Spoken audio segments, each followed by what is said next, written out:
qui a été rendu le 30 mars 2023. Donc un jugement qui est réputé contradictoire. Ousmane Sonko a fait appel contre ce jugement. Le procureur de la République avait fait appel contre ce jugement. Mame Mbaye Niang aussi avait fait appel. Devant la cour d'appel, ces 3 appels ont été joints pour être traités et la cour d'appel, par arrêt du 8 mai 2023 d'ailleurs, 2023, a rendu un arrêt qui confirme le jugement qui a condamné Ousmane Sonko pour l'infraction de diffamation et d'injure publique. Ousmane Sonko fera un pourvoi en cassation.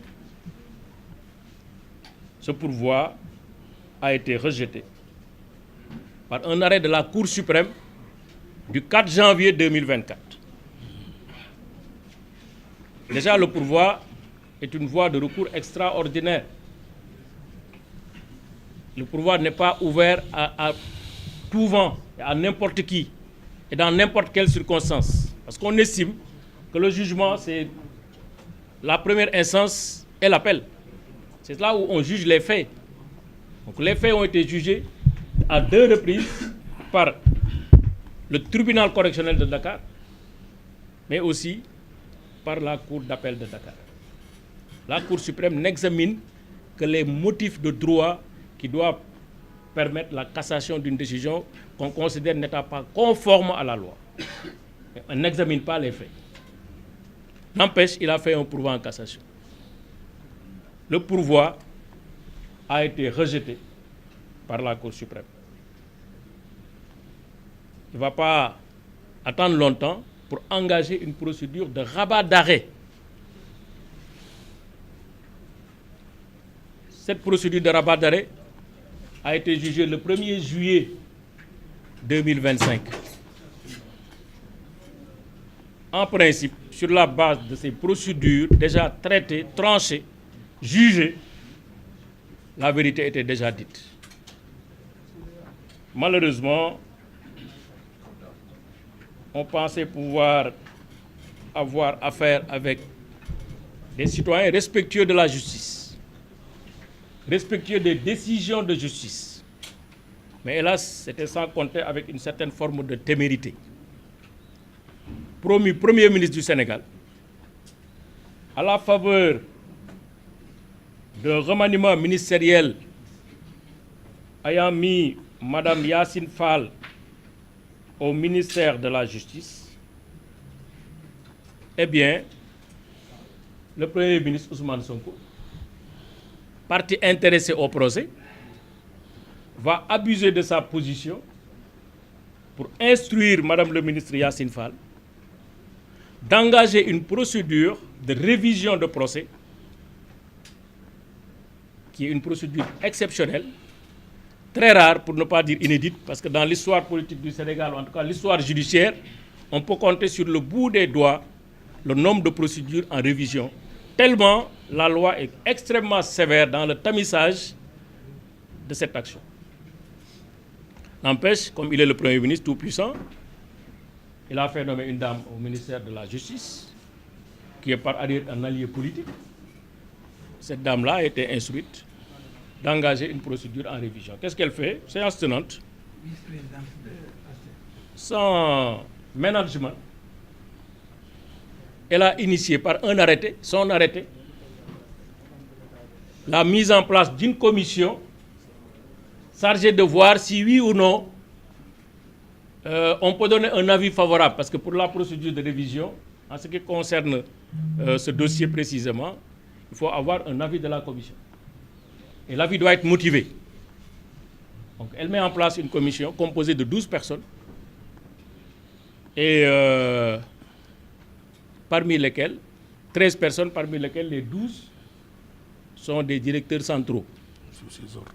C'est-à-dire que c'est des personnes qui sont nommées par Mme le ministre, qui travaillent sous son autorité. Eh bien, vous voyez bien les conditions dans lesquelles une commission de cette nature, composée de la sorte, peut émettre un avis. Et donc l'avis a été donné. Mais pour qui sait lire entre les lignes, on saurait très bien que cet avis n'est pas motivé. Et c'est sur la base de cet avis que le ministre de la Justice, encore, a saisi le procureur général près la Cour suprême pour lui demander de déposer une requête en révision, c'est-à-dire en réouverture du procès concernant Ousmane Sonko et Mame Mbaye Niang. Je vous ai parlé déjà de ce parquet, parce que le parquet est indivisible. Que ce soit le parquet du tribunal de Dakar jusqu'au parquet près la Cour suprême, le parquet est indivisible. Nous tous, on nous apprend ça, le parquet est indivisible. C'est le même parquet. C'est le même parquet qui avait poursuivi Mame Mbaye Niang, Ousmane Sonko. Le même parquet. Parce que Mame Mbaye Niang avait fait une plainte entre les mains du procureur. C'est ce parquet qui a poursuivi Ousmane Sonko, qui a pris des réquisitoires pour le faire condamner, en considérant que les faits sont constants. C'est ce même parquet qui a fait appel, parce que la condamnation de première instance était, à son avis, une condamnation trop douce, et il fallait faire appel pour corser l'addition, parce que les faits étaient d'une telle gravité qu'il fallait être là pour préserver l'ordre public. Et ce même parquet qui a demandé que ce pourvoi en cassation qui a été fait sur la base de l'arrêt pour lequel il a demandé la confirmation, c'est ce même parquet qui a demandé le rejet de son pourvoi en cassation. Et ce même parquet, dans le cadre du rabat d'arrêt, qui a une position pour dire qu'il faut rejeter cet rabat d'arrêt. En moins d'1 an, et c'est même parquet qui vient demander tout ce qu'on a eu à faire jusque-là, dans le respect de la loi et du règlement, tout ça n'était pas bon. Que Ousmane Sonko a été mal jugé, etc., etc., etc. Et donc, il fallait reprendre le jugement, réouverture le procès. Et la seule question que j'ai envie de poser, c'est que, est-ce que les lois ont changé? Est-ce que les lois du Sénégal en matière de diffamation ont changé? Est-ce que les lois du Sénégal en matière de procédure ont changé? Qu'est-ce qui a changé en temps? Pour qu'on puisse se comporter de la sorte, des magistrats ne doivent pas accepter d'être manipulés à ce niveau pour servir une cause qui n'est pas nationale, mais une cause personnelle. Ce qui a changé, malheureusement, c'est les positions et les ambitions. Mais sinon, le droit est resté le même. Les faits sont restés les mêmes. Les interlocuteurs sont restés les mêmes. Maintenant, dans l'intervalle, on peut se poser beaucoup de questions. Mais sur les faits et sur le bien fondé de cette procédure de révision, il y a beaucoup de choses à dire. Je rappelle que cette procédure de révision est fondée sur un pré-rapport qui a été évoqué pendant très longtemps, même pour sa défense, Ousmane Sonko en a parlé, qui est fait par un inspecteur qui assurait, qui était un vérificateur, chef de mission. Cet inspecteur, vérificateur, chef de mission, après le dépôt de son rapport, quelques mois après, est décédé. Pré-rapport. Parce que quand on lit le rapport, pour ceux qui savent lire un pré-rapport, on sait que c'est une première opinion qui a été donnée, sous réserve des réponses qui seront apportées dans ce pré-rapport. Il est décédé. Le ministre d'antan, qui avait demandé et ordonné cette mission, a considéré qu'on pouvait s'en arrêter là, puisque l'inspecteur était décédé, les faits avaient été connus au niveau du public, etc., etc., et que bon, il n'y avait plus d'ambition, il n'y avait plus d'objet. Donc il fallait en rester à ce niveau. Donc, ce pré-rapport, qui date de 2018, 02-18,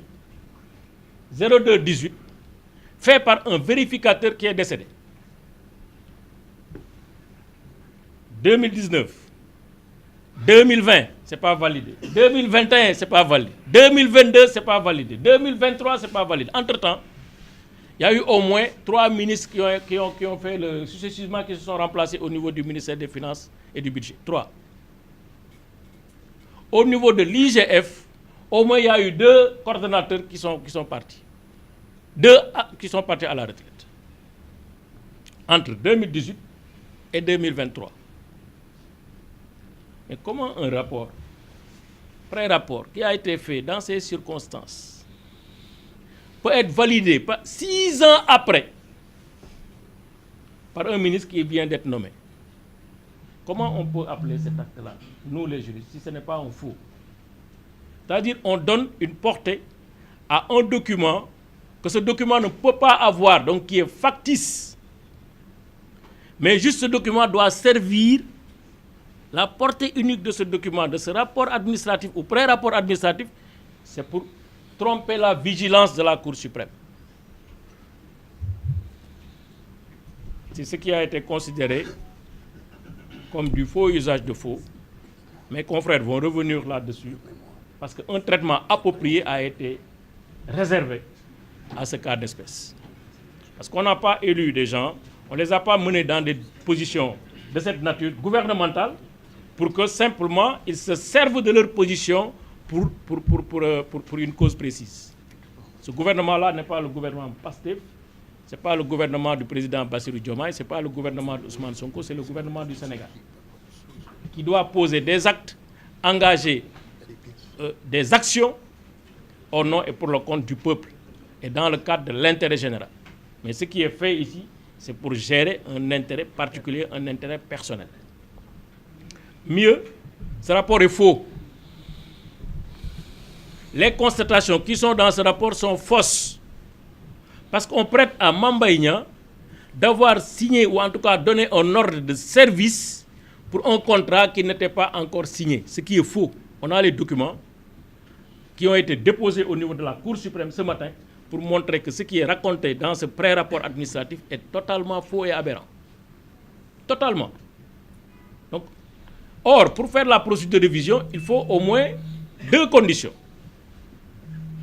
Pour ce qui le concerne, il faut que la pièce qui est invoquée soit inconnue, je précise inconnue, au moment des débats qui ont abouti au jugement qui a été rendu. Ça veut dire au moins que cette pièce-là devait préexister au débat. Maintenant, on peut l'ignorer, mais en tout cas, la pièce était là. Au moment où on tranchait, on l'a ignorée, mais la pièce était là. C'est ça, inconnu. Mais on n'a pas dit une pièce inexistante. On n'a pas dit une pièce nouvelle. Parce qu'il y a une différence entre une pièce nouvelle et une pièce inconnue. Une pièce inconnue, c'est une pièce qui était là, quelque part, mais que finalement, on a découvert et qui peut aider à éclaircir des débats judiciaires et juridiques. L'autre point sur lequel je vais terminer, c'est que, très honnêtement, il faudrait que, de manière beaucoup plus structurée et sérieuse, que la justice, qui est rendue au nom du peuple sénégalais, cette administration, dernier rempart,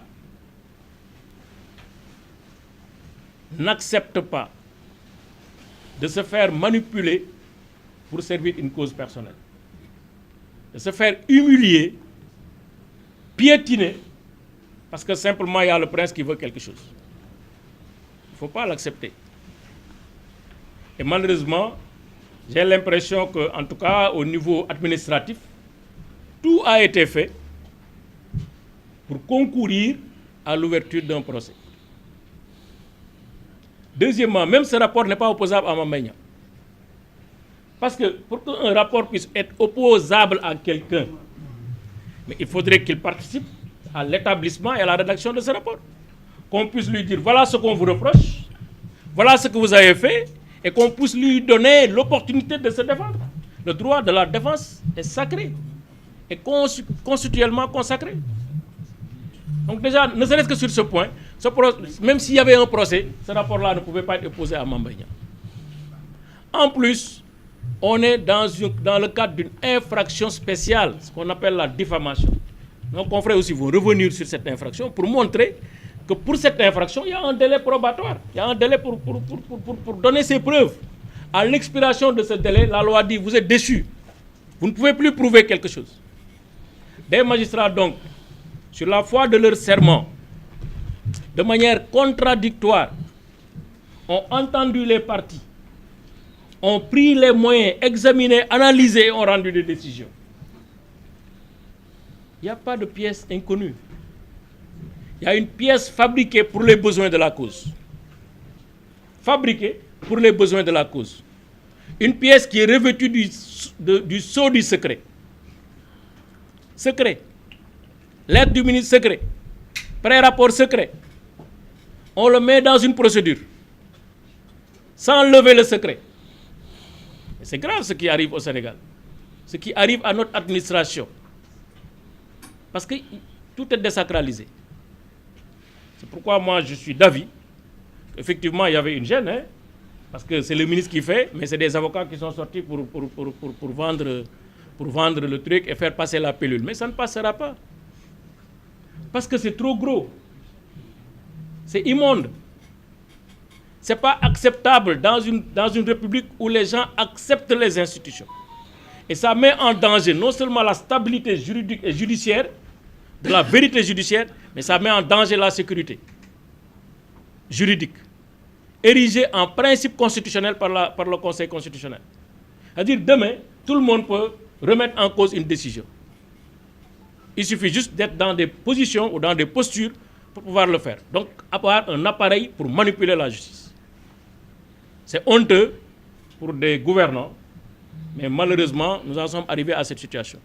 C'est pourquoi j'ose espérer que certainement, ils vont retirer leur requête qui n'est fondée sur rien du tout. Ou à défaut, ils se feront humilier par les magistrats de la Cour suprême, qui ne seront pas là pour déshabiller, déshonorer